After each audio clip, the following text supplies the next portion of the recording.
Okay, so we are going to start in just very brief moment.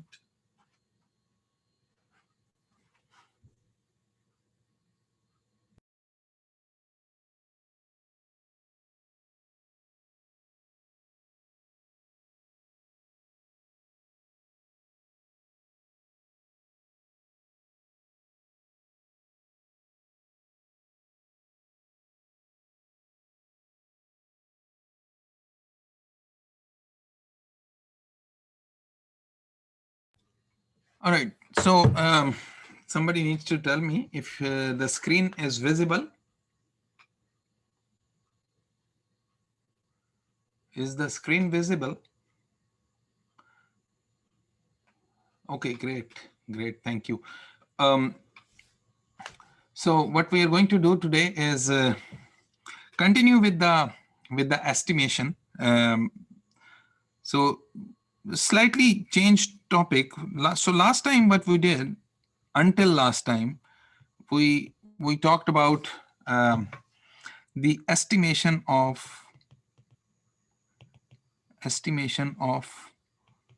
parameters, estimation of parameters of a population or of a random variable.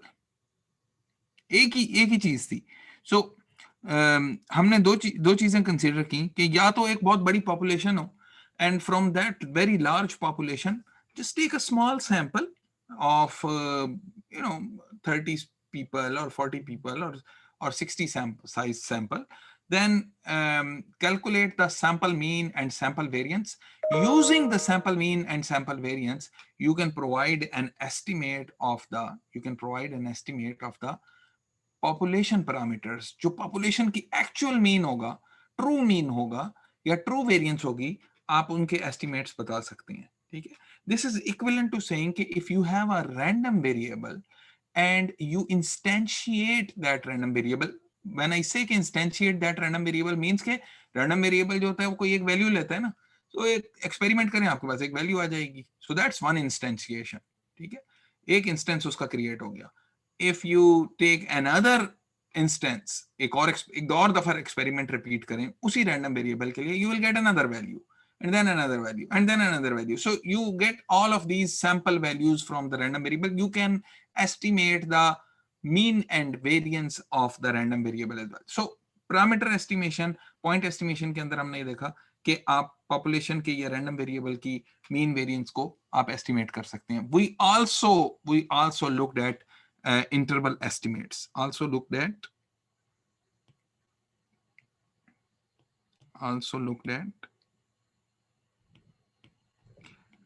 interval estimates कि जो आपने mean जो बताया है, जो एक estimated mean है, बड़ी पॉपुलेशन है, उसका मीन हमें पता नहीं था. You took a small sample and small sample लेके आपने एक मीन बता दिया.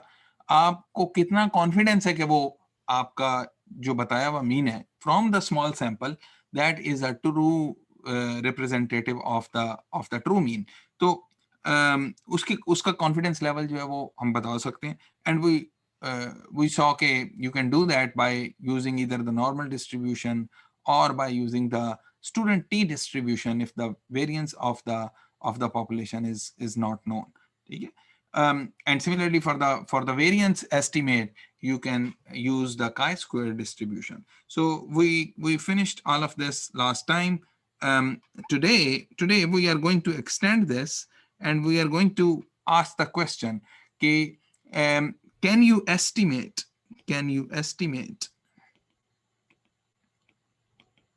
the value of the random variable? The value of a random variable. Can we estimate the value of a random variable? कब हम estimate करेंगे? जब वो random variable हमें accessible ना हो. अगर तो मैं experiment करके random variable की value निकाल सकता हूं, तो हमें थोड़ी एस्टिमेट करेंगे, फिर तो मुझे कोई जरूरत नहीं है एस्टिमेट करने की. If I have access to that random variable, this will only happen if the random variable is not accessible to you. मिसाल के तौर पे कि somebody sent a signal from a far off point, रास्ते में वो सिग्नल आया, उसके अंदर नॉइज ऐड होता गया, आपको जो सिग्नल मिला is different from the one which was sent from the source, slightly different from the one that was sent from the source. Why is it different? Because रास्ते में कहीं पे noise add हो गया उसके अंदर या multiply हो गया. So by looking at the observation, can you make an estimate कि वहां से जो source से जो चीज भेजी गई थी वो क्या चीज थी? Can you make an estimate? And this has enormous applications. This particular application is extremely interesting, extremely useful, because this happens all the time. You know, you send signals from one place to another place. आप अपने mobile में data receive कर रहे हैं, data कहीं से 1010 की form में भेजा गया है, and your mobile phone has to estimate कि 1 भेजा गया है या 0 भेजा गया है. And this is just a sequence, you know, billions of bits are being sent to you, you know, in a day, and you have to estimate each of those bits which is being sent to you from different places, कि इनकी value को मैं estimate करूं. वहां से कुछ और भेजा गया था, आप तक पहुंचते पहुंचते जो है उसके अंदर कुछ नॉइज ऐड हो गया, and if your estimation is accurate, then you are good. Similarly, if you look at file transfer from one place to another place, file transfer करेंगे, it's a sequence of bits. वो sequence of bits आप one by one करके भेजे जा रहे हैं. If your estimates are accurate, if your estimates are accurate, then you can completely replicate the file at the destination. Otherwise, you will not be able to. So file sending के अंदर जो है हो जाता है, आप मूवी डाउनलोड करते हैं आप इंटरनेट से, यू नो, बिट टॉरेंट से मूवी डाउनलोड करते हैं, या यू नो किसी और तरह से शेयर्ड साइट से आप कोई मूवी डाउनलोड करते हैं, म्यूजिक डाउनलोड करते हैं. सो इस is also a sequence of bits, you know. So some signal sent from one place to source to the destination. Can you estimate? You don't have access to the source, but you have access to the destination. So random variable की जो आपने value estimate करनी है, वो उस वक्त estimate करनी है कि when the random variable is inaccessible in the case of examples that we have just given you, you are sending data from one place to another place, तो रिसीवर के पास जो है वो ये नहीं पता उसको कि सेंडर ने क्या चीज भेजी थी, क्योंकि रास्ते में कुछ गड़बड़ हो गई है. But receiver can try to make an estimate, try to make a guess. ठीक है. So that's a incredible use of the estimation theory in communication application. ठीक है. The other case could be कि random variable is not yet observed. इसका क्या मतलब है? इसका मतलब ये है कि आपको पता चल गया कि डेली सेल्स कितनी होती हैं बाटा के एक स्टोर के अंदर, पर्टिकुलर स्टोर के अंदर. आपको एक साल की सेल्स पता चल गई. अब आपने डिटरमिन करना है कि कल कितनी सेल्स होंगी. So you have to determine that.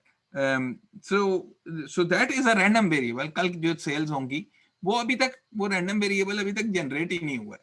ठीक है. सो इनएक्सेसिबल एक अलग चीज है, जहां पे रैंडम वेरिएबल जनरेट हो गया था, कहीं सोर्स से उसने भेजा था, बट डेस्टिनेशन तक पहुंचा नहीं है. डेस्टिनेशन तक जो पहुंचा है वो वाला नहीं पहुंचा, उसका कोई स्लाइटली मॉडिफाइड वर्जन पहुंच गया, and you have to make a correct guess कि वहां से क्या भेजा गया था. सिमिलरली एक रैंडम वेरिएबल जो अभी तक जो है अभी ऑब्जर्व ही नहीं हो सका है because it has not happened yet, वो एक्सपेरिमेंट अभी होगा और इन फ्यूचर. सो ये वाली पहली वाली जो प्रॉब्लम है, इसको हम कहते हैं कि ये डिटेक्शन प्रॉब्लम है, कि you are detecting what was sent from the source. और दूसरी वाली जो प्रॉब्लम है, इसको हम कहते हैं कि ये प्रिडिक्शन प्रॉब्लम है. You are predicting, you are trying to predict. दो बोथ आर सिमिलर, एक ही तरह की चीज है कि सीक्वेंस ऑफ रैंडम वेरिएबल्स है जिसको आपने देखना है और प्रिडिक्ट करना है कि फ्यूचर में क्या है. Prediction has lots and lots of applications in machine learning, data science, forecasting, load forecasting, sales forecasting. हर तरह की forecasting के अंदर इसकी बेशुमार applications हैं. So very useful theory. So और the grounds for this theory are very simple. बहुत ही आसान है.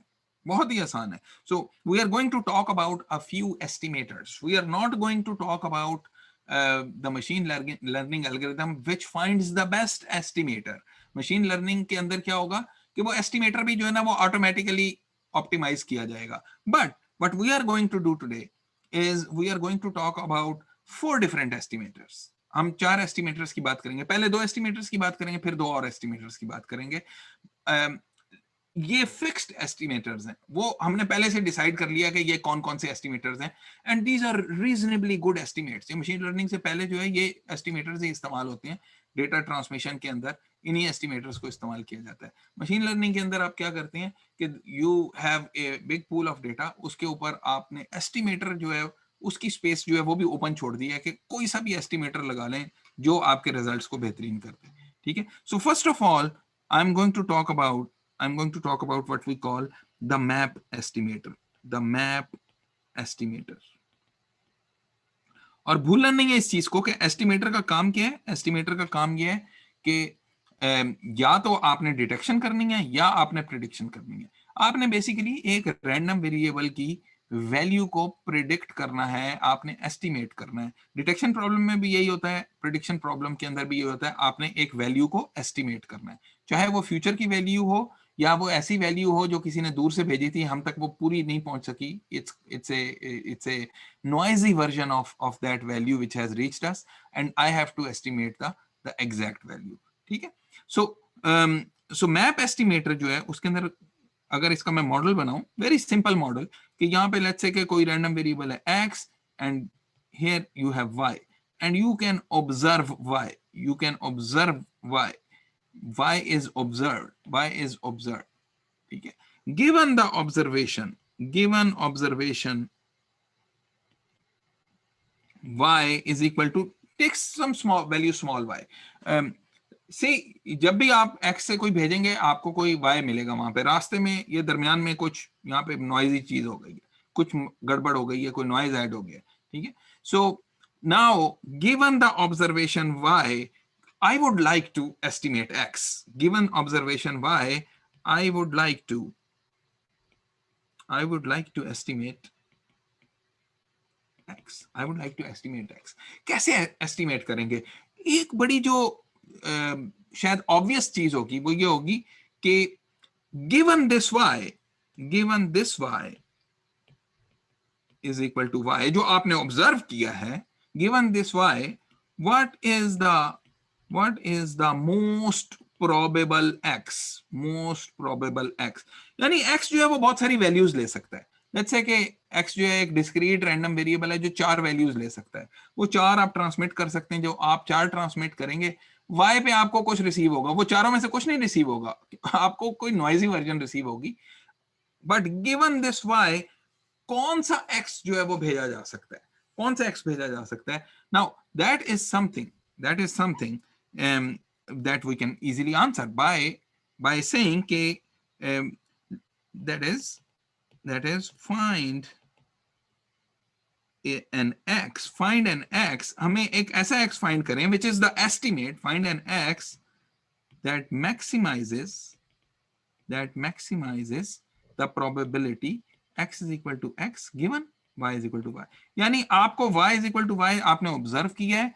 given that observation, कौन सा ऐसा x है जो मोस्ट प्रोबेबल है. मोस्ट प्रोबेबल का मतलब ये है कि जिसकी प्रोबेबिलिटी मैक्सिमम है. x जो है 4 वैल्यूज ले सकता था.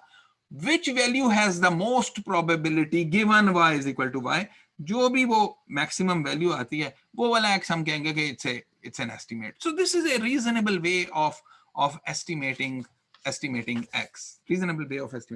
Any question? कोई इसके ऊपर अगर कोई क्वेश्चन हो? जी सर, एक चीज बता दें वेरी क्विकली, ये जो आपने मैप लिखा ये कोई एक्रोनिम यूज कर रहे हैं आप? बाकी हाँ, नाम ही है. हाँ, ये एक्रोनिम है, मैक्सिमम ए पोस्टीरियोरी प्रोबेबिलिटी. उसको मैंने इसलिए नहीं लिखा ऐसी खामखा में, जो आप एक्रोनिम के अंदर फंस जाएंगे. उसको मैप एस्टिमेटर ही कहते हैं, सारी दुनिया इसी नाम से जानती है. ठीक.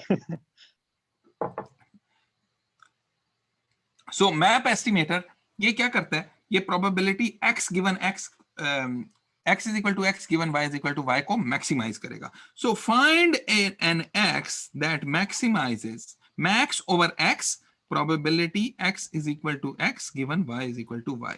जो इस probability को maximize कर दे वो x हमारा good estimate होगा, वो x हमारा good estimate होगा. इनफैक्ट उस estimate को हम map estimate कहेंगे, उस estimate को हम map estimate कहेंगे. I can write this max over x. किस चीज को हम maximize कर रहे हैं? इसको मैं अगर इसके ऊपर मैं फॉर्मूला लगा दूं, base formula, probability x is equal to x given y is equal to y, probability of a given b, probability of a given b. Remember हमने probability of a given b निकाली थी, probability of b given x is equal to x into probability of x is equal to x divided by probability y equal to y. ऐसा क्यों किया है? ये हमने यहाँ पे सिंपली कुछ भी नहीं किया, हमने यहाँ पे सिंपल फॉर्मूला लगाया है, probability of a given b is equal to probability of b given a into probability of a divided by probability of b. Simple, ये जो हमने पहले 3-4 लेक्चर्स के अंदर पढ़ लिया था, ठीक है. हमने वो वाला फॉर्मूला लगा के ये इस शेप में लेकर आ गए हैं. क्यों इस शेप में लेकर आ गए हैं? वो इस शेप में इसलिए लेकर आ गए हैं कि देखें, I have to maximize this quantity. I have to maximize this quantity for all x. Her x की वैल्यू पुट करता हूं मैं और ये प्रोबेबिलिटी मालूम कर लेते हैं, ठीक है. That would be awesome. लेकिन अगर आप नोटिस करें कि ये probability y is equal to y, इसमें तो कहीं x आ ही नहीं रहा. इसका मतलब है कि इस टर्म को तो मैं वैसे ही ड्रॉप कर सकता हूं, तो मुझे इसको नेग्लेक्ट ही कर देना चाहिए. इसको इसलिए नेग्लेक्ट कर देना चाहिए कि मुझे ये हर टर्म के अंदर ये अपीयर होगी, इसमें x कहीं पे भी नहीं आता. x की डिफरेंट वैल्यूज लूंगा, हर एक को मैं ये from the point of view of x एक कांस्टेंट से डिवाइड कर रहा हूं, ठीक है. सो इसका मतलब ये है कि बस फिर ये दो टर्म्स हमारे पास रह गई, इन दो टर्म्स को देखना है, ठीक है. So what x maximizes above, ये इसके न्यूमरेटर को कौन सा x मैक्सिमाइज करता है, इस वैल्यू को कौन सा x मैक्सिमाइज करता है, ठीक है. डिनोमिनेटर को हम लीव आउट कर सकते हैं, is because it is independent of x, उसके अंदर x कहीं आ ही नहीं रहा है, ठीक है. सो इसको आंसर करने के लिए we require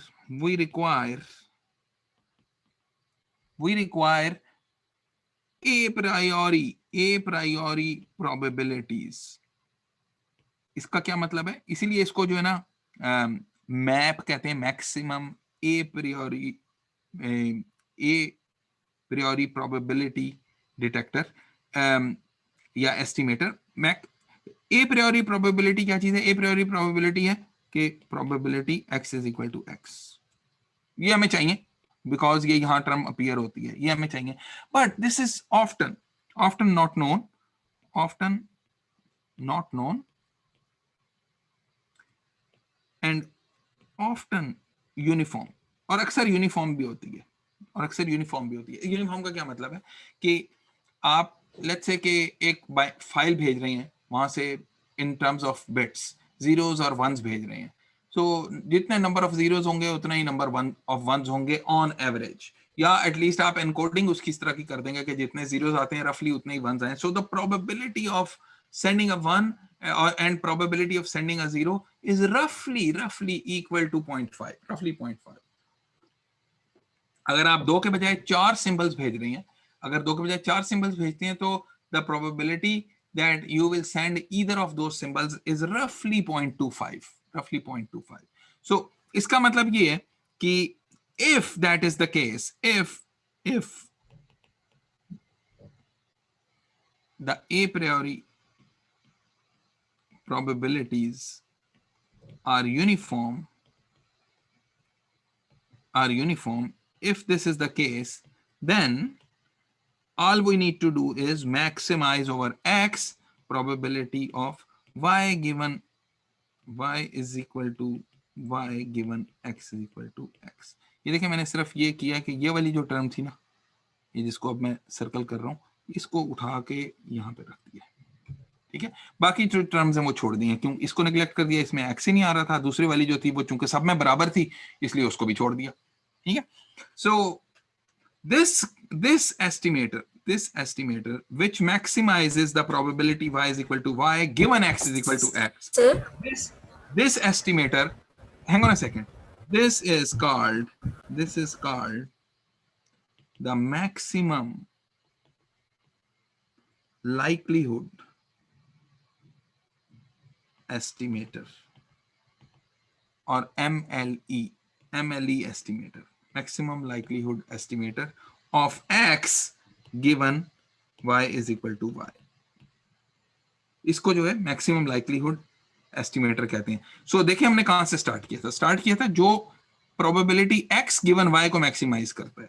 फिर उसमें हमने मैनिपुलेशन की, तो ये हमारे पास एक और एस्टिमेटर आया थोड़ी सी असम्पशन के साथ कि अगर x जो है वो इक्वली लाइकली है, यूनिफॉर्म प्रोबेबिलिटीज आती हैं. सो यूनिफॉर्म प्रोबेबिलिटीज अगर आती हैं तो ये आपका जो एस्टिमेटर बन जाता है, ये प्रोबेबिलिटी y गिवन x बन गया.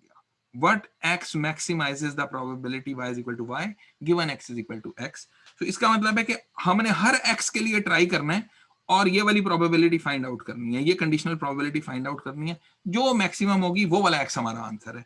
बिल्कुल उसी तरह से जैसे यहाँ वाले केस में था, इस वाले केस के अंदर हमने ये किया था कि हमने for every x we wanted to find this probability of x is equal to x given y is equal to y. तो ये सारी प्रोबेबिलिटियां फाइंड आउट करनी थी और जो मैक्सिमम आ जाती वो वाला x मेरा आंसर हो जाता. ठीक है. So these are MAP and MLE estimators. जी please go ahead and ask the question. Sir मेरा क्वेश्चन था, why can't we just maximize the left hand side? Why are we maximizing the, मतलब हम formula खोल के उसको क्यों maximise करें इंडिविजुअल? हाँ, लेफ्ट हैंड साइड को मैक्सिमाइज हम कर सकते हैं अगर if we can find all of those probabilities. If we can find all of those. If we cannot find those probabilities, then it is often easier to find probabilities y is equal to y given x is equal to x. ठीक है. Right. ये अभी कुछ example आएंगी तो पता चलेगा. बहरहाल ये both of these are possible. एक को हम मैप एस्टिमेटर कहते हैं, दूसरे को एमएलई एस्टिमेटर कहते हैं. अगर x गिवन y को मैक्सिमाइज करना है तो मैप एस्टिमेटर हो जाएगा, y गिवन x को मैक्सिमाइज करना है तो एमएलई एस्टिमेटर हो जाएगा. ठीक है. सो कंटिन्यूअस केस के अंदर, कंटिन्यूअस केस, सॉरी मैं आपको टोक रहा हूँ, ये थोड़ा बता देंगे. मुझे सेकंड लास्ट बात समझ नहीं आई थी कि capital x is equal to x, वो चीज ड्रॉप किस तरह कर दी हमने? ये हमने इसलिए ड्रॉप कर दी क्योंकि ये इस पूरी टर्म को आपने मैक्सिमाइज करना है और उसके अंदर एक कांस्टेंट अगर आ रहा है probability x is equal to x, अगर ये यूनिफॉर्म है तो probability x is equal to 1, probability x is equal to 2, x is equal to 3, ये यूनिफॉर्म है, सब बराबर हैं. तो वो टर्म तो वो x की वो वाली टर्म तो हम वैसे ही छोड़ देंगे ना. वो इसलिए छोड़ देंगे क्योंकि x की कोई सी भी वैल्यू लेंगे वो उसने साथ 1/2, 1/4, 1/4, 1/4, 1/4 ऐड वो जो है मल्टीप्लाई हो जाना है.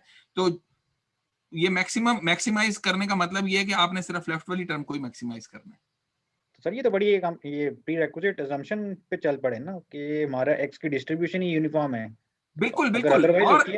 और अगर x की डिस्ट्रीब्यूशन यूनिफॉर्म होगी तो that is the basis for this MLE estimator. वरना एमएलई एस्टिमेटर अच्छा काम नहीं करेगा. अगर आपकी x की डिस्ट्रीब्यूशन यूनिफॉर्म नहीं है ना तो आपका एमएलई एस्टिमेटर बहुत गंदा काम करेगा. अगर आपकी x की डिस्ट्रीब्यूशन यूनिफॉर्म है तो एमएलई एस्टिमेटर अच्छा काम करेगा. ठीक है. Thank you. ठीक है ना. सो कंटिन्यूअस केस के अंदर एग्जैक्टली सेम थिंग कि estimator of x given y is equal to y, यानी आपने ऑब्जर्व किया y को ऑब्जर्व किया और x की आपने वैल्यू को एस्टिमेट करना है. Estimator of x given y is equal to y, ये भी दो हैं आपके पास, मैप और एमएलई वही. But instead of probability mass function को आप मैक्सिमाइज करने के, कंडीशनल प्रोबेबिलिटी मैच फंक्शन को मैक्सिमाइज करने के, हम क्या करते हैं, probability conditional probability density function को मैक्सिमाइज करते हैं.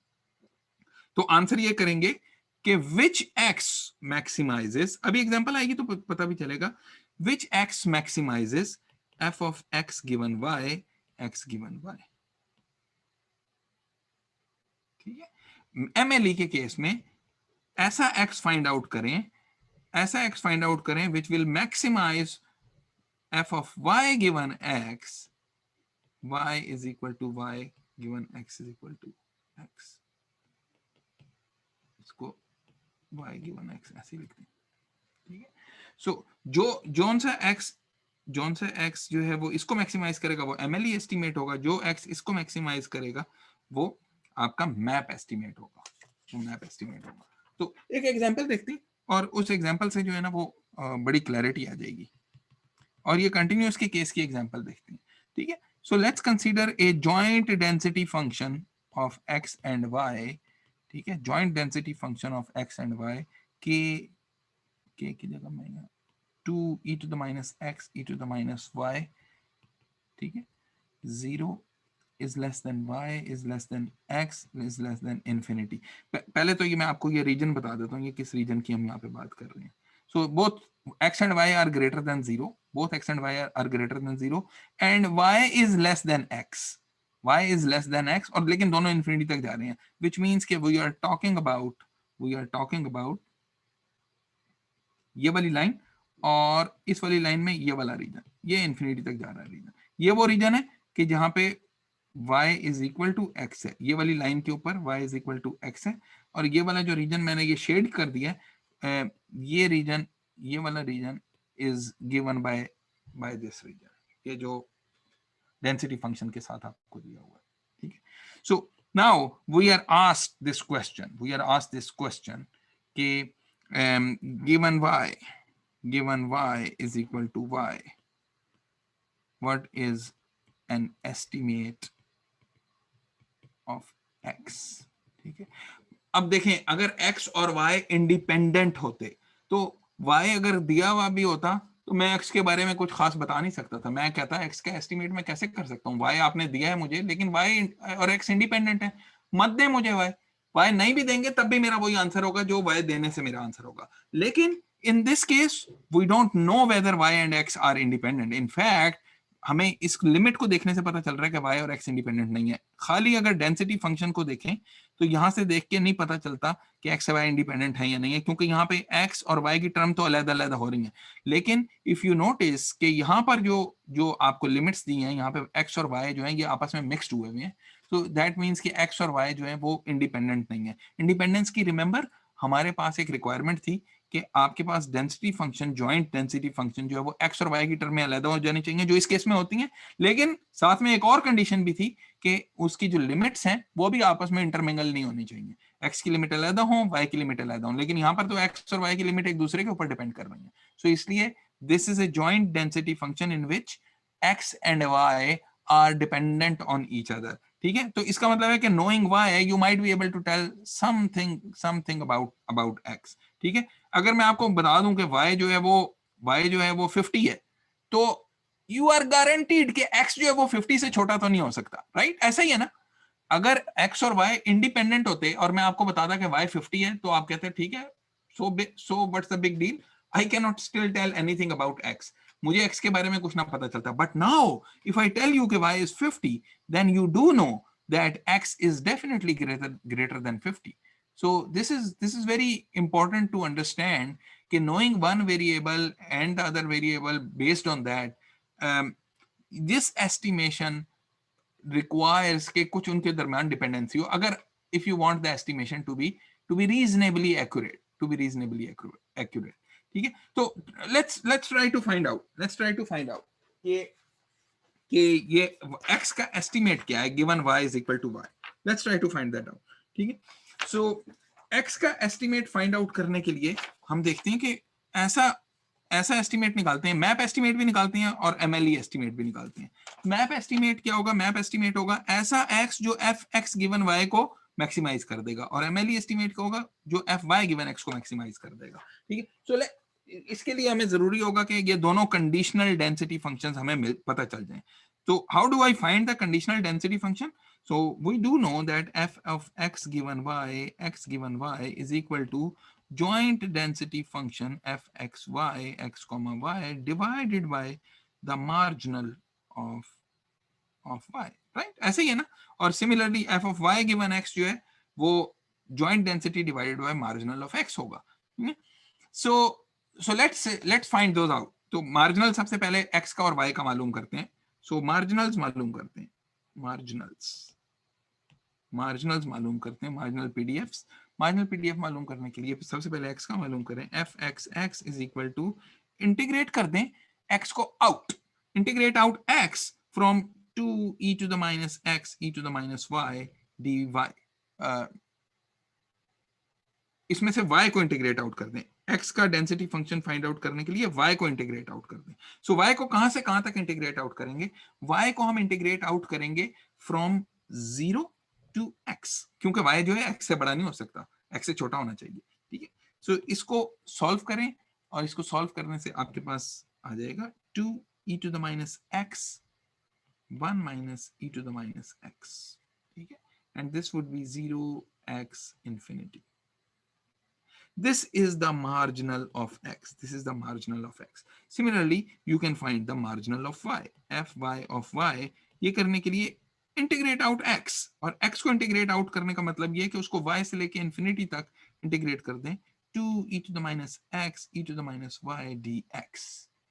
Okay, and this will turn out to be 2e to the minus 2y, 0y infinity, 0y infinity. देखें ये मार्जिनल है, मार्जिनल का मतलब ये कि बस ये y का एक जो है वो डेंसिटी फंक्शन बता रहे हैं, इसकी लिमिट्स में कहीं पे x नहीं आना चाहिए। सिमिलरली ये मार्जिनल ऑफ x है, इसकी लिमिट्स में कहीं पे y नहीं आना चाहिए, ठीक है। So very very important to realise कि ये आपके पास लिमिट्स क्या होनी चाहिए, ठीक है। सो हमने x और y के दोनों के मार्जिनल निकाल दिए, अब हम कंडीशनल्स निकाल लेते हैं, और कंडीशनल्स निकालने का मतलब ये है कि हमारे पास जो है ना वो एस्टिमेटर्स आ गए। तो एक तो ये वाला कंडीशनल चाहिए x गिवन y, और एक चाहिए आपको y गिवन x, फिर दोनों को मैक्सिमाइज कर देंगे over x। we will find out कि which x will maximize these conditional density functions. So let's first find the conditional density functions. So let's find x given y. This would be the joint density function. This joint density function divided by fy of y, ठीक है। और joint density function हमें दिया हुआ है 2e to the minus x e to the minus y divided by fy of y is 2e to the minus 2y. So ये आपके पास आ जाएगा 2e to the minus x e to the minus y divided by 2e to the minus 2y. And this will turn out to be e to the minus x minus y. इसको solve कर लें तो यही निकलता है, e to the minus x minus y, ठीक है। And this would, since this is a conditional density function, so इसमें x और y दोनों आएंगे. For this we need y greater than 0 but less than x, and x obviously going to infinity, ठीक है। So this would be 2e to the minus x minus y. Okay. Similarly, f of y given x would be equal to, दोबारा ratio लें इसका marginal of x के साथ, so this would turn out to be e to the minus x. Again इसमें 0 y x infinity. Now we find the estimates. अब हम estimates find करते हैं. Estimates. So इसका जो तरीका लिखने का वो ये है map estimate, x map hat. ये हैट का मतलब होता है एस्टिमेट है, और मैप का मतलब ये आपको बता रहा है कि ये किस टाइप का एस्टिमेट है, मैप रूल को यूज करके, या मैप एस्टिमेटर है ये आपका। तो इसके लिए what x maximizes f of x given y, whichever x maximizes this, that is equal to your estimate, which is x hat map, ठीक है। और ये क्या होगा, ये ऊपर वाली एक्सप्रेशन से कौन बता सकता है, x hat map is equal to कौन सा ऐसा x है जो इस वाली एक्सप्रेशन को मैक्सिमाइज कर देगा, कौन सा ऐसा x है जो इस वाली एक्सप्रेशन को मैक्सिमाइज करेगा। Answers in the chat window.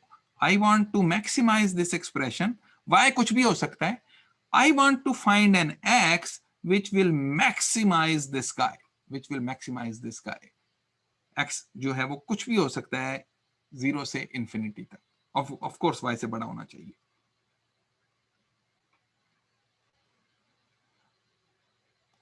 So somebody is saying कि x is equal to 0, x is equal to 0, अगर x इज इक्वल टू 0 हो जाए और y इज इक्वल टू 3 हो जाए, मारे जाएंगे, राइट?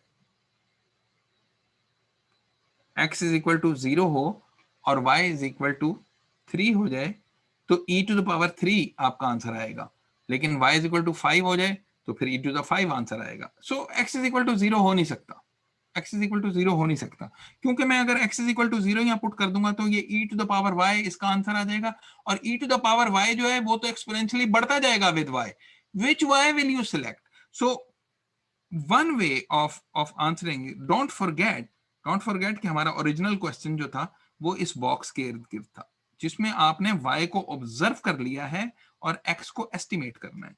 तो it is perfectly all right if your answer is in terms of y. So x hat map in this case will be equal to y. Why is that? I will justify that because x hat map is equal to y, अगर वो y से बड़ा होगा, if x is greater than y, वो y से थोड़ा सा ज्यादा है, तो this term will be small. So x जो है, x hat map in this case would be equal to y, and this is your estimate. इसका मतलब जो आपके पास ऑब्जर्वेशन आएगा, आप कहेंगे यार यही मेरा एस्टिमेट है बस, और it make sense, intuitively it make sense, क्योंकि आपको इसके अलावा कुछ पता नहीं है, यहाँ पे इसके अलावा कुछ भी पता नहीं है, सही है। नाउ ये तो पहला वाला एस्टिमेट था, दूसरा मैप तो हमने कर लिया। Now what is the MLE estimate? So this would be the answer. What x maximizes f of y given x, उसके लिए हम y given x को देख लेते हैं, कौन सा x इसको मैक्सिमाइज करेगा? e to the minus y over 1 minus e to the minus x। देखें, अगर मैं x को बड़ा करता जाता हूं तो ये e एक्सपोनेंट जो है वो e की पावर जो है वो माइनस में जो है वो बड़ी होती जाती है। इसका मतलब है कि दिस क्वांटिटी स्टार्ट्स डिक्रीजिंग, इसका मतलब है कि दिस क्वांटिटी स्टार्ट्स इंक्रीजिंग, इसका मतलब है दिस क्वांटिटी स्टार्ट्स डिक्रीजिंग। ये जस्टिफाई कर लीजिएगा, क्योंकि अगर x को मैं बड़ा करता जाता हूं, e to the minus x जो है वो छोटा होता जाएगा, minus e to the minus x जो है वो बड़ा होता जाएगा। सो वो 1 में ऐड हो रहा है, तो इसका मतलब है कि डिनोमिनेटर इसका जो है वो छोटा होता जाएगा, and answer will be smaller and smaller. Denominator बड़ा होता जाएगा, answer will be smaller and smaller. So that means कि I should pick x as small as possible. I should pick x as small as possible in order for the denominator to be as small as possible. So what is the smallest x possible? The smallest x possible here is again y. y से छोटा हम नहीं कर सकते, y से छोटा अगर करेंगे तो मारे जाएंगे, सही है। So x hat MLE is also equal to y. तो ये इत्तेफाक की बात है कि ये दोनों इस प्रॉब्लम में सेम आ गए, जरूरी नहीं कि ये सेम भी आए, जरूरी नहीं है सेम आए, ठीक है। So in this case they just happen to be the same. So one of these guys, x hat map, maximizes the fx given y, the other guy maximizes the fy given x. Yeah. So I'm going to talk about what we call jointly Gaussian random variables. अगर दो random variables हों जो आपस में dependent भी हों और वो गॉसियन भी हों, that does not mean that these are Gaussian, jointly Gaussian. Both of them are Gaussian. They are also dependent on each other, but that doesn't mean that they are jointly Gaussian. Jointly Gaussian होने के लिए कुछ condition चाहिए आपको. So let x is normal with mean mu x and variance sigma x square. Okay. Similarly, y is normal with mean mu x and variance sigma y square. Okay. Then also वो एक सवाल था जी पिछली example का। जी sir जिस reasoning के बिना पे हमने स्मॉल एक्स को जिसको हम फाइंड करना चाह रहे हैं इक्वल टू वाई बोला था जिस रीजनिंग की बिना पे, तो हम उसको जी स्क्वीज करके और जीरो तक क्यों नहीं पहुंचाया हमने दोनों को? अगर क्योंकि आप उसको अपेरेंटली जीरो, आप जीरो पुट करके देख लें, यहाँ पे इस जगह पे मैं पुट करके देख लेता हूँ। यहाँ पे आपके पास e to the minus 0 minus y, तो e टू द वाई आपके पास आंसर आ जाएगा। ठीक है, अब कौन सा x सही है, है। अब कौन सा x है जो आपको ये वाला आंसर देगा? आप बता ही नहीं सकते। x इज इक्वल टू 0 ये आंसर देगा, या क्योंकि आपको पता ही नहीं है कि y क्या वैल्यू ले रहा है, आपको तो नहीं नहीं तो पता सर ना यही भी बात y है क्या ना कि देखें वो वाई भी तो सर गिवन वाई हो गया ना, तो वो वाई तो फिर कांस्टेंट बना उस assumption से। जी सही है, आपकी बात सही है, लेकिन मुझे ये बताएं कि आपको ये नहीं पता कि ये मैक्सिमम है या नहीं है, क्योंकि y तो कुछ भी वैल्यू ले सकता है। हो सकता है y नेगेटिव तो वैल्यू सर ले ले, हो सकता है y पॉजिटिव वैल्यू, वैसे y इधर नेगेटिव नहीं ले सकता, लेकिन इन दिस केस मैं x को जो है y से नहीं छोटा होने दे सकता, क्योंकि यहाँ पे मैं रिस्ट्रिक्ट कर दूंगा। अगर मैं x को 0 कर दूंगा, देन आई एम रिस्ट्रिक्टिंग कि y भी 0 होना चाहिए, क्योंकि y तो x से छोटा ही छोटा है। सर हमने ये जबरदस्ती ये एंड पे भी तो इक्वल टू वाई बोला ना उसको, हालांकि वो स्ट्रिक्टली लेस देन एक्स है, y is strictly less than x ऊपर जो आपने ये बराबर भी कर लें, ये बराबर भी इस कर टू लें, स्टार्ट। चलें, इससे फर्क नहीं पड़ता, इससे फर्क नहीं पड़ता, कंटिन्यूअस रैंडम अच्छा वेरिएबल ठीक में। है। ठीक है, इससे फर्क नहीं पड़ता, लेकिन मैं ये कह रहा हूं कि हम x को 0 इसलिए नहीं कह सकते, क्योंकि अगर मैंने x को 0 कह दिया, इसका मतलब है मैंने y को रिस्ट्रिक्ट कर दिया है 0 के ऊपर। ठीक है, आई गेट दैट, जबकि मेरी ठीक है। ऑब्जर्वेशन तो मेरी कुछ और आ गई थी यार। हाँ ये ठीक है, दिस मेक सेंस। सर इनसे थोड़ा टाइप अप कर दिया वो जहाँ पे वाई की डिस्ट्रीब्यूशन लिखी वो म्यू वाई होना चाहिए प्रॉब्ली, आखिरी लाइन जो कि बिल्कुल एंड पे हमने छोड़ा। हाँ हाँ, वो फिक्स कर देते हैं, ये म्यू वाई और sigma Y square. Also assume कि there is a correlation between them, rho is equal to the correlation between x and y, correlation between x and y, जिसकी हमने स्टैंडर्ड डेफिनेशन पढ़ी है, it's the covariance between x and y divided by sigma x sigma y। ठीक है, ये हमने पहले पढ़ लिया कि लेट्स से कि दो रैंडम वेरिएबल हैं, x जो है वो भी गॉसियन है, मीन वेरिएंस उसकी दी हुई है, y भी गॉसियन है, उनके दरमियान कोरिलेशन भी दिया हुआ है। ठीक है, then for x and y to be jointly Gaussian, to be jointly Gaussian, एक इस बड़ी स्पेसिफिक टर्म है jointly Gaussian, their joint PDF takes a special form, एक वो बड़ी स्पेशल फॉर्म लेता है। ठीक है, I am not going to write that here, वो नोट्स के अंदर लिखी हुई है, एक लंबी सी है वो form, but I am not going to write that here. ठीक है, अगर वो स्पेशल फॉर्म बनेगी तो वो ज्वाइंटली गॉसियन होंगे, अगर वो स्पेशल फॉर्म नहीं बनेगी तो ऑल्दो के ये दोनों गॉसियन है इंडिविजुअली, लेकिन ये ज्वाइंटली गॉसियन हम इसको नहीं कह सकते अगर वो स्पेशल फॉर्म नहीं बनेगी तो। ठीक है, so now there are some assertions here कि when x and y are jointly Gaussian, when x and y are jointly Gaussian, then they are also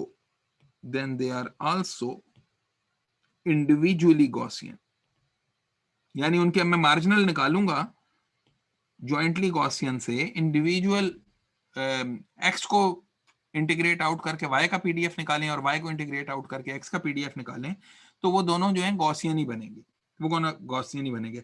vice versa is not true. इसका क्या मतलब है?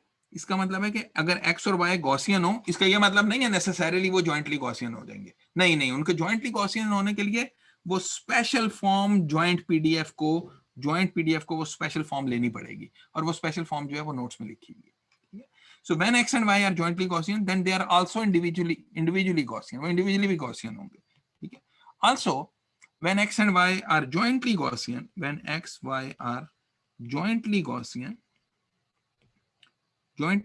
होंगे, then the conditional densities x given y and y given x, fx given y and fy given x are also Gaussian, ये दोनों भी Gaussian होंगी। Conditional densities जो है ये भी गॉसियन होंगी।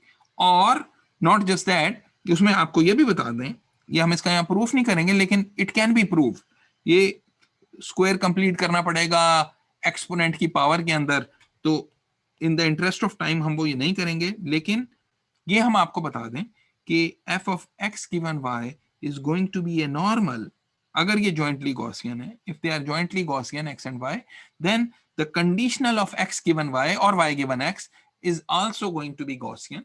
ये this would be a Gaussian distribution, ये normal distribution.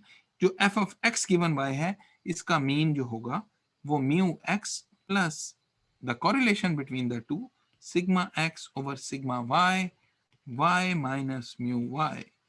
This would be the mean. This would be the mean, and the variance of this would be sigma x square 1 minus rho square. ये इसकी variance होगी। ये हम prove कर सकते हैं, जो हम यहाँ पे अभी नहीं कर रहे हैं। मीन इसका ये होगा, वेरिएंस इसकी ये होगी। सो दैट मीन्स कि ये f of x given y, ये इसकी डेंसिटी फंक्शन ये इस तरह का होगा, और इसका जो मीन होगा mu x plus sigma x over sigma y, y minus mu y।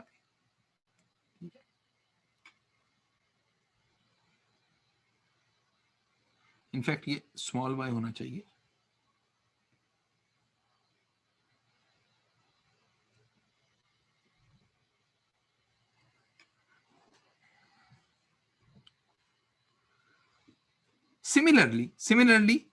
Similarly, f of y given x जो है, y given x, कोई x और y अगर जॉइंटली गॉसियन है, उसमें मैंने किसी को x और y को स्पेशल नहीं किया। अगर x given y जो है वो नॉर्मल है, तो y given x also normal, वो भी नॉर्मल होगा with mean mu y plus sigma y over sigma x, x minus mu x, इसका ये मीन होगा, और वेरिएंस जो होगी वो होगी sigma y square 1 minus rho square, 1 minus rho square. This would be the density function, conditional density function of y given x, conditional density function of y given x। ठीक है, once again ये proof किया जा सकता है by simple manipulation, completing square in the exponent power, उसको हमने avoid किया है यहाँ पे। ठीक है, नाउ यहां पर हम जरा एस्टिमेटर्स की बात करते हैं कि नाउ assume कि आपके पास बाइवेरिएट नॉर्मल है, assume that you have a bivariate normal which means कि x and y are jointly Gaussian। ठीक है, उनका मैं मैप एस्टिमेटर निकालता हूं कि उनमें से एक आपको पता है, x आपको पता है और y आपने प्रिडिक्ट करनी है, या y पता है और आपने x जो है उसको प्रिडिक्ट या एस्टिमेट करना है। ठीक है, सो बाइवेरिएट नॉर्मल मैप एस्टिमेटर के लिए once again let's say you observe y and you want to estimate x, you observe y and you want to estimate x। Map estimator ये कहता है कि what x maximizes f of x given y, कौन सा x है, कौन सा ऐसा x है जो f of x given y को मैक्सिमाइज करता है। देखें, अब यहां पर जो मैंने ड्रॉ किया था, this was actually f of x given y। ठीक है, और यहां पे हॉरिजॉन्टल एक्सिस पे x था, तो कौन सा x है जो इस रेड डेंसिटी फंक्शन को मैक्सिमाइज कर देता है, वो हमें देखने से नजर आ रहा है कि ये वाला जो पॉइंट है, ये वाला पॉइंट जो है ये आपको मैक्सिमाइज कर देता है, ठीक है। So what x मैक्सिमाइजेस f of x given by, वो आपका मैप एस्टिमेटर होगा। सो x hat map which is the estimator of x according to the map rule, this would be equal to mu x plus rho sigma x over sigma y, minus mu y आपकी observation है, this is the map estimate of x given y, ठीक है। अगर ये given y is equal to small y होता, given y is equal to small y होता, तो हम यहाँ पे इसको काट के यहाँ पे स्मॉल y कर देते हैं, ठीक है। This is the MAP estimate of x given y is equal to y, ठीक।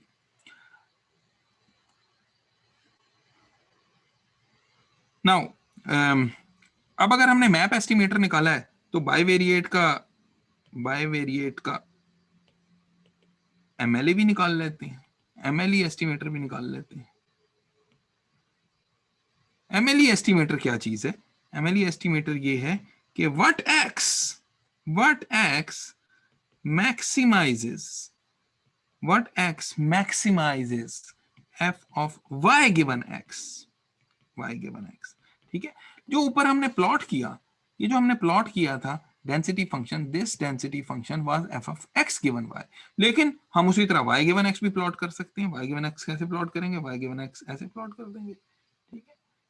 और अगेन यहाँ पे इसका एक मीन है, this is f of y given x, ठीक है। लेकिन यहाँ पर ये आपके पास अब y है, यहाँ पे आपके पास अब y है, and here the mean is ये जो हमने ऊपर लिखा था, this would be mu y plus इसका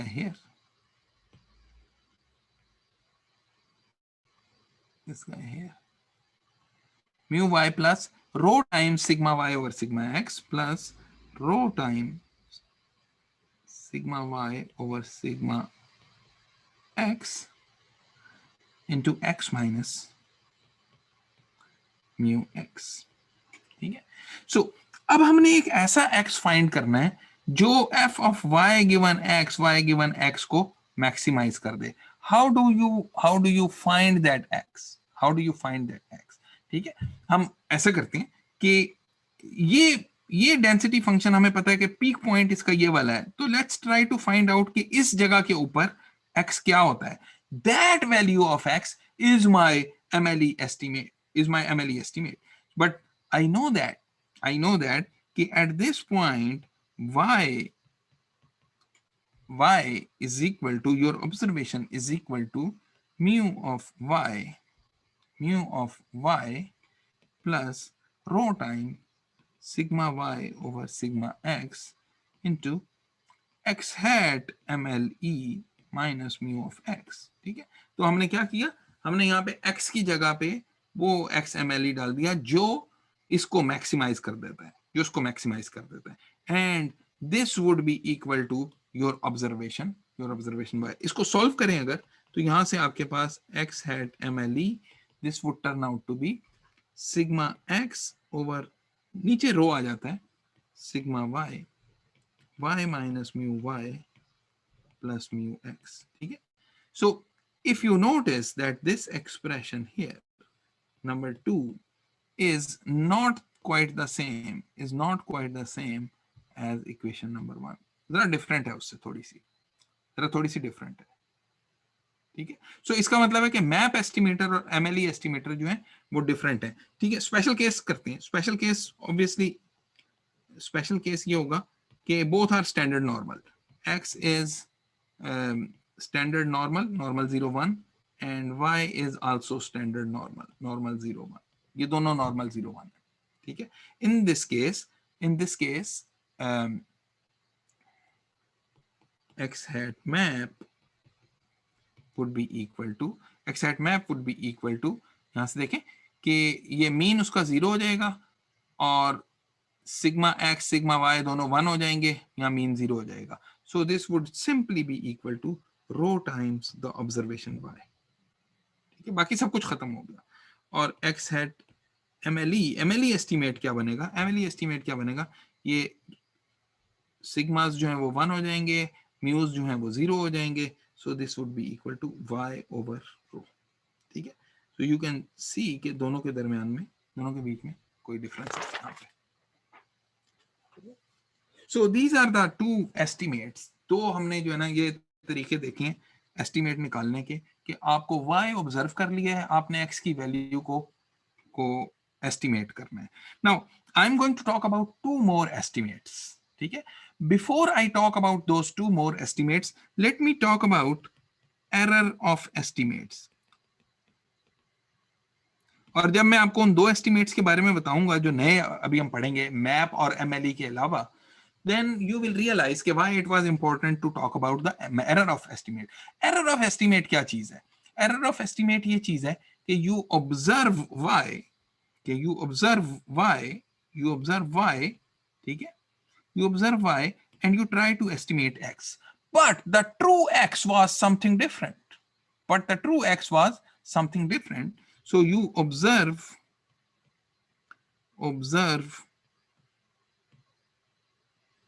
y, estimate x by using x hat to be some function of y. Obviously जो y की ऑब्जर्वेशन है ये उसको हमने यूज किया है और उसको यूज करके हमने x hat कुछ निकाल लिया, जैसे यहाँ निकाल लिया, जैसे यहाँ निकाल लिया. ठीक है, so the quantity x minus x hat, which is the difference between the true value and the estimated value, this is the error. This is the error of estimate. इसको हम error of estimate कहते हैं. ठीक है, so normally हम इस error को जो है वो ऐसे यूज नहीं करते, बल्कि हम कहते हैं कि यार इस error को यूज करते हैं स्क्वायर करके और उसकी एक्सपेक्टेड वैल्यू लेके. ठीक है, वाई? बिकॉज ताकि आपके पास एक पॉजिटिव आ जाए और फॉर ऑल वैल्यूज के लिए आ जाए, एक ऐसी एरर हम निकालते हैं. सो इट डजंट मैटर कि आपकी ट्रू वैल्यू जो भी होती है, अगर आप उसके थोड़ा इधर फॉल करते हैं या उधर फॉल करते हैं तो दोनों जो है वो तकरीबन एक जितनी, आप उसको एक ही तरह से ऑफसेट आप कह सकते हैं. If the offset is equal on either side then the error is the same. So आप जो है वो the quantity that which is often used in literature is called the mean square error. Mean square error क्या होगी? This is mean, this is square of the error, expected value of x minus x hat square. So map के case में expected value of x minus x hat map, x hat is the estimate, map estimate जो भी आपका आता है उसका square लें, x minus x hat map square and expected value, that's your error. This is your mean square error, MSE. इसी तरह MLE के केस में expected value of x minus x hat MLE, इसका square. This is the mean square error. This is also the mean square error in the case of this other estimate. तो हो सकता है किसी estimate की mean square error ज्यादा हो, किसी एस्टिमेट की मीन स्क्वायर एरर कम हो. ठीक है, अच्छा एस्टिमेट कौन सा होगा? अच्छा एस्टिमेट वो होगा जिसकी मीन स्क्वायर एरर कम से कम हो. So I would like to find estimates that minimize the mean square error. ठीक है, I am always in search of those estimates. हम तीन केसेस कंसीडर करते हैं. So पहला केस ये है, केस वन इज कि ये आपके पास again x is here, y is observable, you have to estimate x. ठीक है, no observation given to you. आप कहेंगे यार y तो हमें बता ही नहीं रहे, आप मुझे कह रहे हैं कि x गेस करो.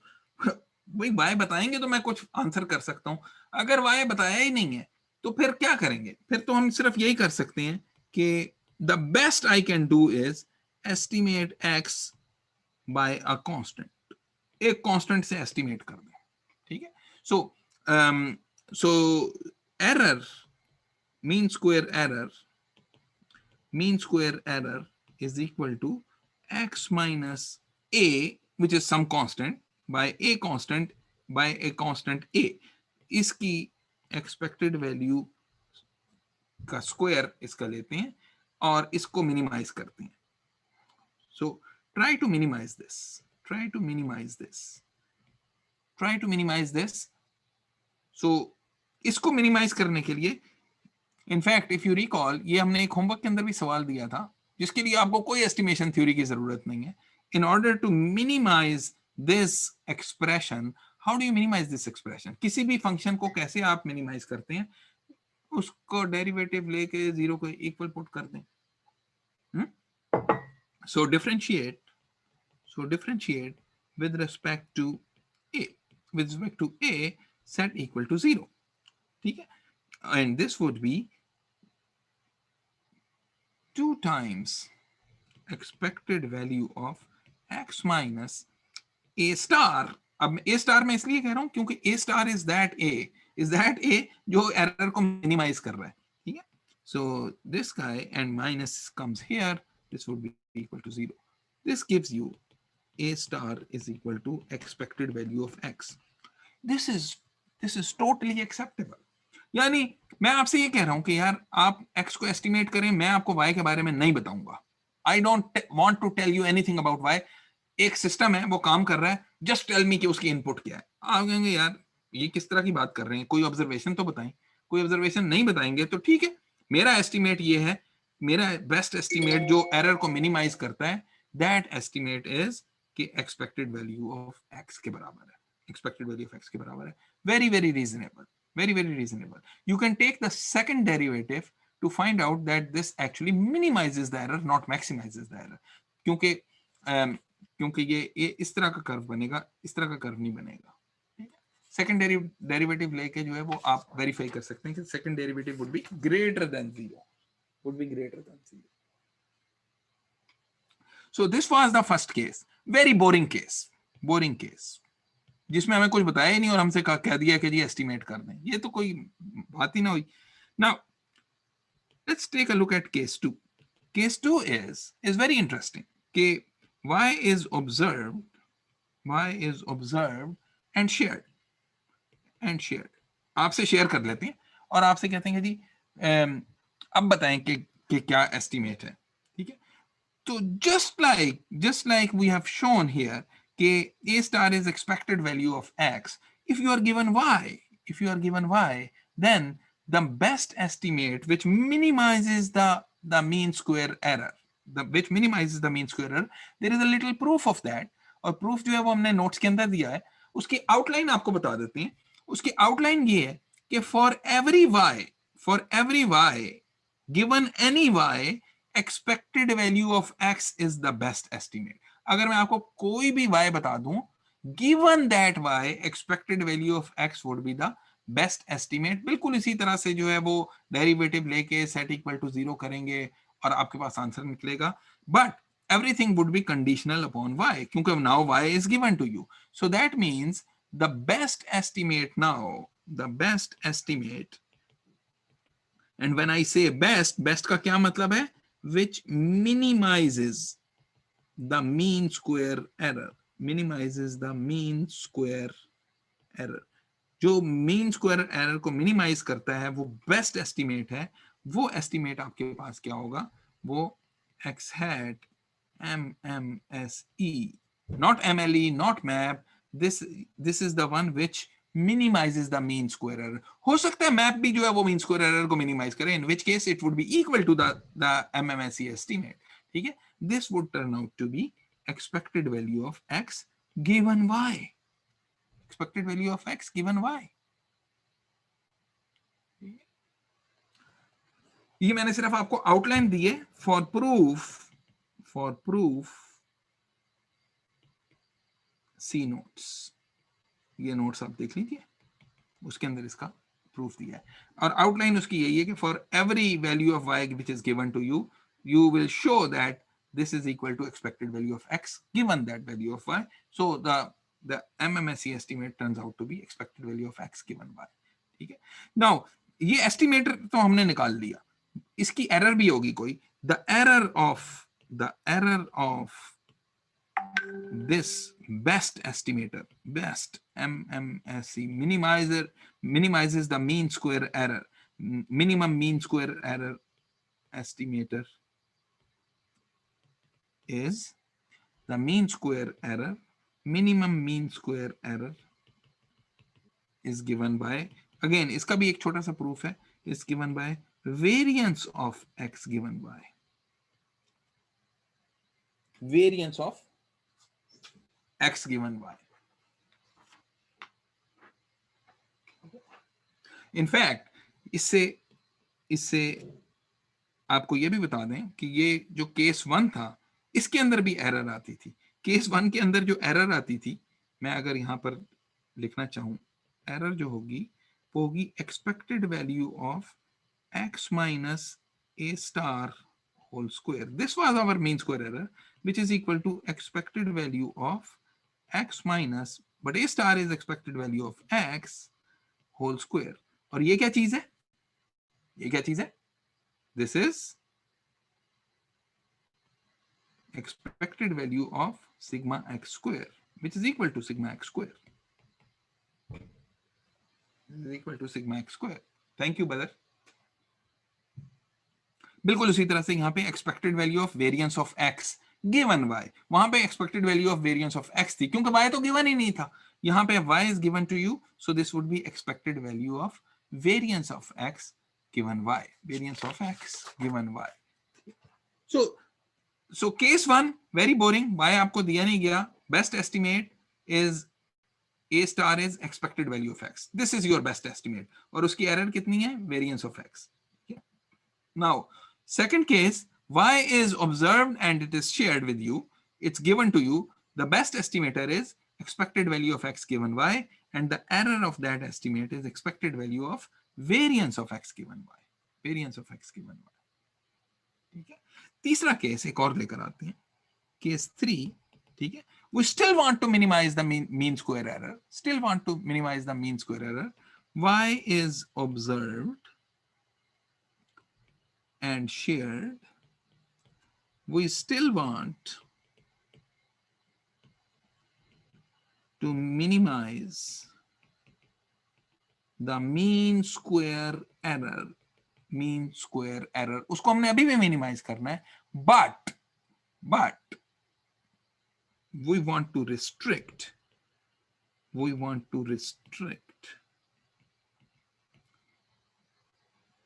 the estimate x hat of x, जो x का estimate है x hat of x to a linear function of y. ठीक है. So इसका क्या मतलब है? इसका मतलब है आपने जो y ऑब्जर्व किया, ये आपके पास एक बॉक्स है, x यहां से आया और आपने y को ऑब्जर्व कर लिया. जब आप y को ऑब्जर्व करते हैं, now you can do some processing on y. It turns out कि doing linear processing is much easier than doing any square law, cubic law, any type other generic function kind of processing. So बहुत सारी processing जो है वो linear अगर आप करें तो चीजें बड़ी आसान हो जाती हैं. So try to find an estimate which is linear in terms of y. Y तो आपको दिया हुआ है, लेकिन मुझे एक ऐसा estimator बताएं which is a linear function of y, which is a linear function of y. ठीक है. So note that कि expected value of x given y, which is the best estimate, is also a function of y, but not necessarily linear function. Not necessarily linear.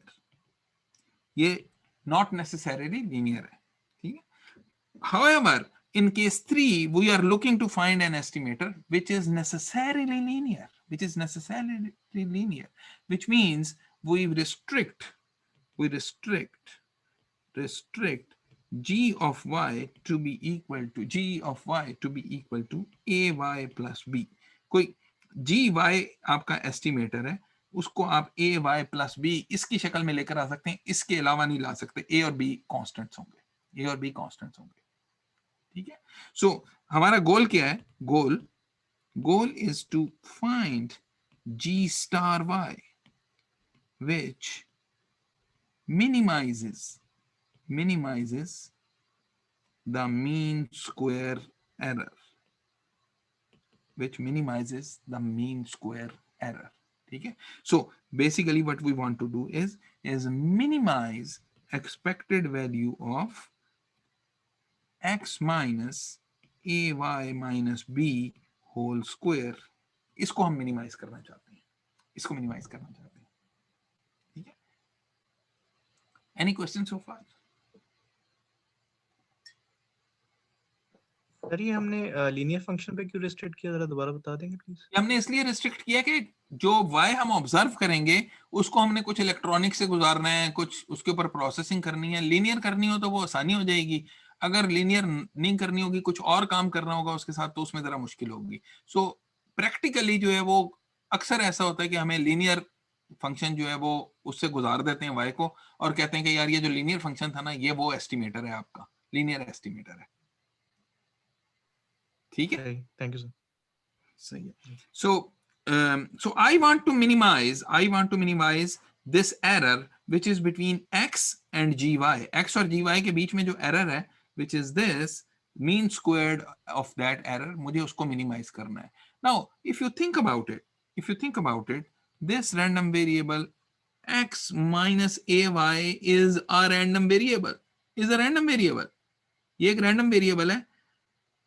It's a function of two random variables x and y, लेकिन मैं इसको z कह सकता हूँ, k कह, जो कुछ भी कह दें, q कह दें, कोई एक रैंडम वेरिएबल है, दो रैंडम वेरिएबल से मिलके बना है x minus ay, it's one random variable. लेकिन if you recall कि हमने कहा था कि जब आपने x को एस्टिमेट करना है, विद ए कांस्टेंट, जो हमारा केस 1 था, यहाँ पे बोरिंग केस जो था जिसमें आपने एस्टिमेट करना था x को बाय अ कांस्टेंट. x को जब आप एक कांस्टेंट से एस्टिमेट करते हैं तो वो कांस्टेंट क्या आता है, वो constant expected value of x ही आ जाता है. ठीक है, और इसको हमने डेरिवेटिव लेके मिनिमाइज करके ये देखा था. ठीक है, बिल्कुल इसी तरह इसका भी डेरिवेटिव लेके मिनिमाइज करके देखेंगे तो आपके पास आ जाएगा b star would turn out to be expected value of this random variable that you are trying to estimate, which is x minus ay. think of it as कि x minus ay एक compound random variable है और उस random variable को आप एक constant b से estimate कर रहे हैं. What is the best b जो मीन स्क्वायर एरर को मिनिमाइज करेगा? That b is expected value of x minus ay. So this would be equal to b star would be equal to expected value of x minus a times expected value of y. ठीक है, अभी सिर्फ b star पता चला है. To find a star put b star back in the equation. Put b star back in the mean square error equation. So we need to minimize on a.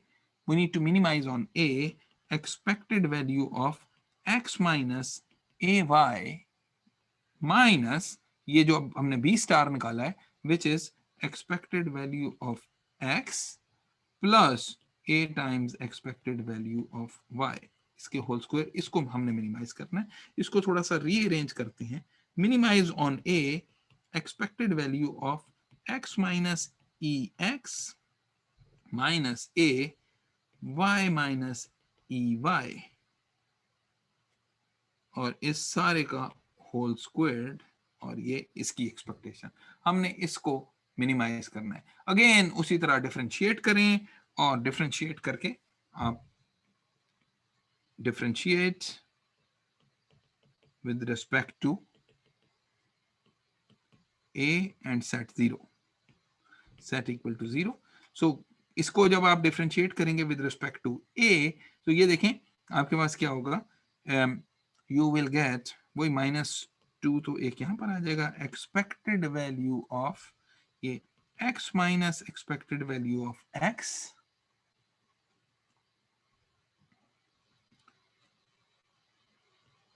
minus a times y minus expected value of y. एक ये चीज आ जाएगी और इसके साथ आएगा आपका y minus expected value of y. ये टर्म इस टर्म के साथ भी मल्टीप्लाई होगी और ये टर्म इस टर्म के साथ भी मल्टीप्लाई होगी. So this would be equal to 0. ठीक है, सो इसको लिख सकते हैं हम -2. नाउ think of it ये expected value of x minus expected value of x, y minus expected value of y के साथ मल्टीप्लाई हो रहा है. So this is covariance between x and y. ठीक है, माइनस a टाइम्स, और in fact ये माइनस जो है ये +2 हो जाएगा क्योंकि -2 अंदर भी मल्टीप्लाई होगा, +2 a स्टार टाइम्स, ये भी a स्टार होगा, a star times variance of y,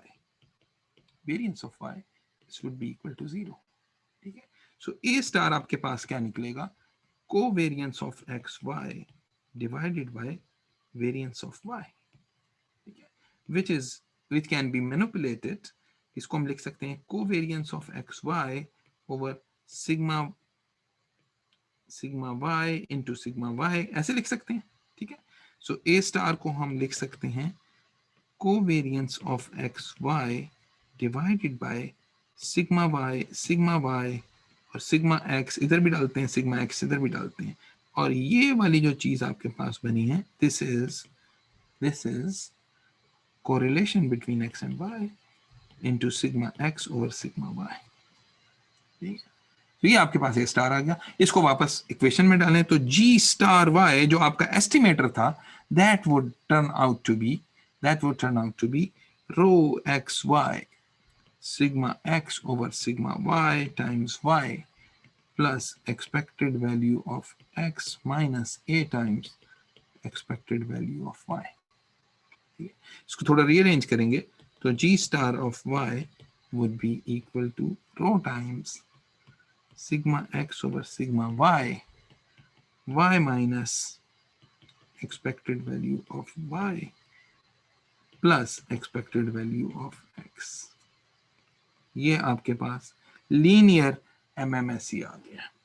And mean square error of this estimate is, इसकी जो मीन स्क्वायर एरर है वो होगी variance of x into 1 minus rho square. We can show it, हमने यहाँ शो नहीं किया हुआ but we can prove this. ठीक है, if x and y are linearly dependent,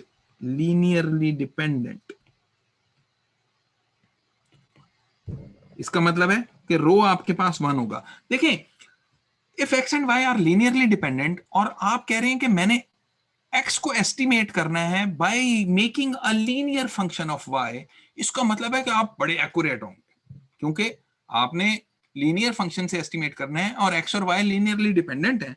अगर लीनियरली डिपेंडेंट है इसका मतलब है आपका एस्टिमेट बड़ा सही है. उसके एस्टिमेट की जो एरर होगी, error of estimate will be zero. Why? Because y and x are linearly dependent. उनका जो है ये आपस में कोरिलेशन जो है वो 1 आ जाएगा, उसका मैग्नीट्यूड 1 आ जाएगा. तो मीन स्क्वायर एरर उसमें 0 होनी चाहिए. Why? Because आपका एस्टिमेटर भी लीनियर है. ठीक है. Now one point that I want to make before we leave is for jointly Gaussian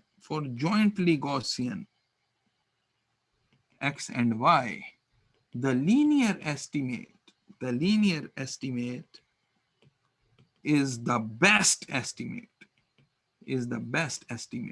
which means even if rho is not equal to 1, अगर वो linearly dependent ना भी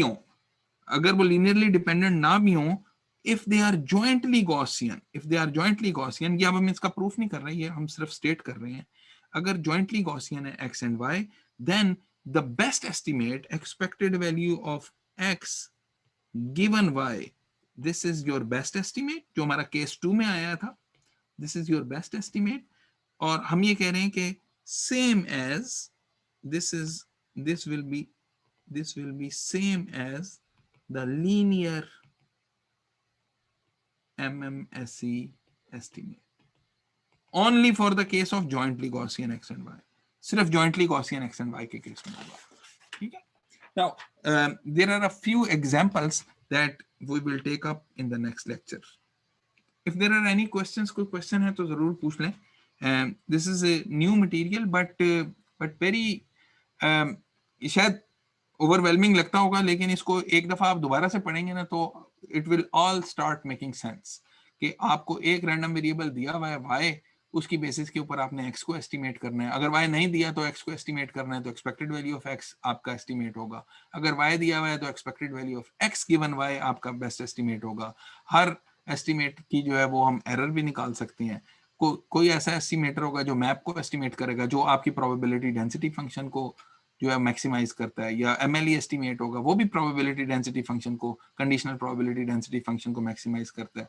and then we have these two mean square error estimators जो minimise करते हैं mean square error को। And these estimators are generic mean square estimator, expected value of x given y, which is the best one. And then we have the linear minimum mean square error estimator, which is the linear estimator one. So obviously अगर linear जो है वो अगर आपको zero error दे रहा है, इसका मतलब है कि best जो होगा expected value of x given y वो भी आपको zero error ही देगा, ठीक है? क्योंकि linear is a special case of the generic expected value of x given y.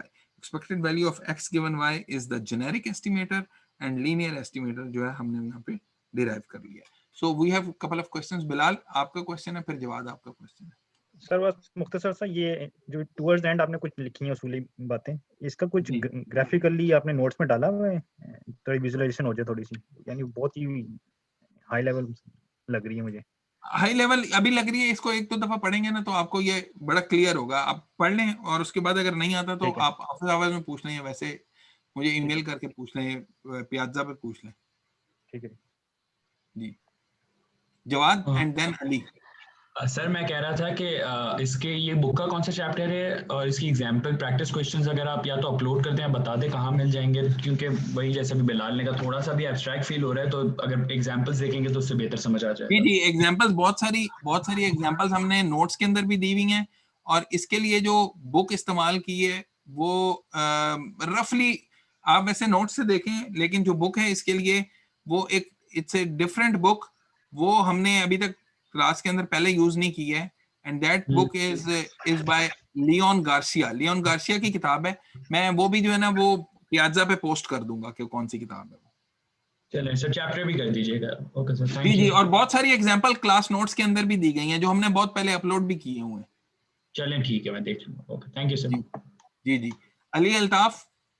Ji sir एक क्वेश्चन ये था कि जो हमारा होमवर्क है उसके अंदर टॉप 15 पिछले हफ्ते cover the rest of the questions in the homework, और या फिर इसी लेक्चर के अंदर से ही वो कवर अप हो जाएगा।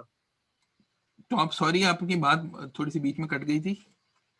मैं कह रहा था कि do we need the next class to in order to complete the homework, या आज के लेक्चर के एंड पे हम होमवर्क कंप्लीट कर सकते हैं, because we can only do first 13 because of the last week. तो बाकियों के लिए हमें चाहिए था कि हम लेक्चर्स ये वाले दोनों लेते, तो मैं बस ये कंफर्म कर रहा हूँ कि आज वाला लेक्चर वुड बी इनफ, या फिर हमें नेक्स्ट वाला भी लेना पड़ेगा उसको कंप्लीट करने के लिए। नेक्स्ट वाला लेक्चर है हमारा तो वो लेना तो पड़ेगा इन एनी केस। नहीं आई मीन होमवर्क कंप्लीशन के लिए। होमवर्क कंप्लीशन के लिए जो है वो नेक्स्ट लेक्चर के अंदर जो है हम इसी की एग्जांपल्स करेंगे कुछ। तो एग्जांपल से नया कॉन्सेप्ट कोई नहीं आएगा, सिर्फ यही वाली जो चीजें हैं वो आपको जो ना रीइंफोर्स हो जाएंगी। तो होमवर्क करने के लिए थ्योरी जितनी चाहिए थी वो हमने आज कवर कर ली है, और एग्जांपल्स जो है वो आप अगर खुद भी देख लें उसको, मतलब ये जो हमने आज थ्योरी कवर की है और इस थ्योरी की एप्लीकेशन है आगे वाली एग्जांपल्स के अंदर जो हम कवर करेंगे। और अगर हमारे पास थोड़ा सा टाइम बच गया तो I would like to touch upon Markov chains a little bit. ठीक है सर, थैंक यू। एक सेकंड क्वेश्चन ये था कि उस पे लिखा हुआ था 50 hours extension, what does that entail basically? हाँ, 50 आवर्स की एक्सटेंशन का मतलब ये है कि ये रात 11 बजे 12 तारीख को ड्यू है, और 12 तारीख को चूंकि वो लास्ट डे ऑफ सेमेस्टर है, लेकिन अगर कोई एक्स्ट्रा 50 घंटे यूज करना चाहता है तो वो यूज कर ले, तो नो पेनल्टी फॉर दैट ना। सो विच मीन्स के आप 15th को रात 1 AM तक जमा करवा सकते हैं। ठीक है सर, थैंक यू सर। ठीक है जी, ग्रेट। Any other question? अस्सलाम वालेकुम सर। जी वालेकुम सलाम जी हमजा। सर जितना हमारा सिलेबस हम रह किया है जो ओरिजिनली आउटलाइन में था, उसके लिए कोई पॉइंटर्स, कोई नोट्स वगैरह या कोई बुक रेकमेंड कर सकते हैं जिसके थ्रू वो पढ़ा जा सकता है? जी जी, कुछ रैंडम प्रोसेसेस वाली चीजें थी, वो तो हम नहीं कवर कर पाएंगे, और वो उसके जो नोट्स हैं वो लास्ट क्लास में भी किसी ने पूछा था, मैंने बता दिया था कि वो हमने अपलोड कर दिए हैं ऑलरेडी, जो है एलएमएस के ऊपर पड़े हुए हैं, ठीक है। और मार्कऑफ चेन्स जो है उसके नोट्स नहीं हैं, और वो नोट्स जो है वो मैंने जो है अपने ये इसके ऊपर टैबलेट पे नहीं बनाए हुए वो मैंने हाथ से किसी जगह पर लिखे थे, और लास्ट ईयर वो मैंने लिखे थे, अब मुझे पता नहीं है वो कहाँ होंगे, अगर वो मुझे मिल गए तो मैं उनको शायद स्कैन करके अपलोड कर दूंगा, अदरवाइज वो जिस बुक से है तो आपको जो है वो मैं आपको जो है वो मैं रेफर कर दूंगा कि वो किस किताब से, वो that's yet another book, but I will refer to specific chapters in that book. Okay ठीक है, थैंक यू सर। जी श्योर। बदर आपका कोई सवाल है? Don't include that notes in test and, कौन से नोट्स की बात हो रही है? मुझे नहीं पता कौन से नोट्स की बात हो रही है। सर यही वाले नोट्स जो आप कह रहे थे कि अभी अपलोड करूंगा।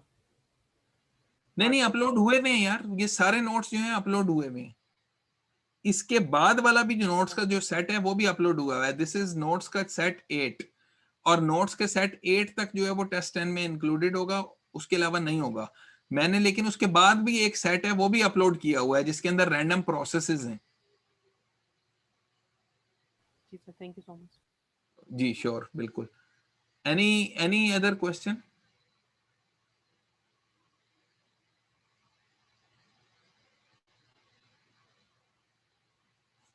Great. So I'm going to stop the share and end the session. I will upload the video as soon as it is ready. Okay ji.